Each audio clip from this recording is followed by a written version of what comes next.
I'm going to walk you through a simple AI agent that we use to create content briefs.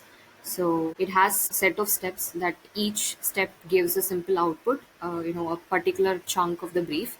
So initially it starts with setting the inputs. So we have the target keyword, the topic, Surf SEO editor link, SME insight, which is the content angle that you want to add to this topic. Then brand kit, content type, and then sitemap. So sitemap is being added in order to get all the URLs to add internal link suggestions.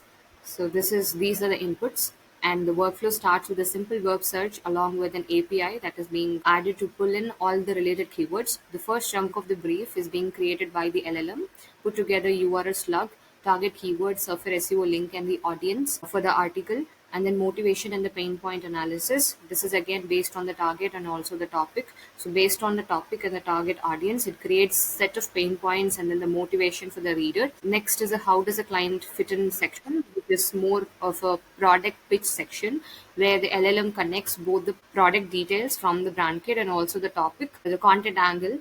So based on that, it creates a final product pitch. And then title suggestion, this is comparing all the top 5 to 6 articles. Next is the FAQ section. People also ask section questions is being pulled with the help of an API, and all the questions and the answers for the FAQ section is being created.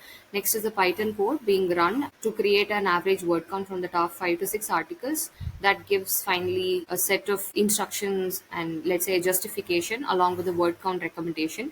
Next is content outline generator. This is with the help of the top 5 to 6 competitor article. Comparing all of them, the LLM puts together a simple content outline. Next is final Python code being run, to get all the URLs, analyzing all the URLs, and along with the anchor to create 5 to 6 internal link suggestions. So the LLM again puts together this into a JSON file and gives you all the anchor along with the right URLs. Next is the CTA content to beat, which is on competitor articles given to the writer as a reference. Next is content guidelines. So this is a constant input. CTA is being pulled from the brand kit. So finally, all of the outputs from each step is put together into a single table and added as a brief into the Word document. So the final output looks like this with all the inputs and the outputs added into the right places. Thank you.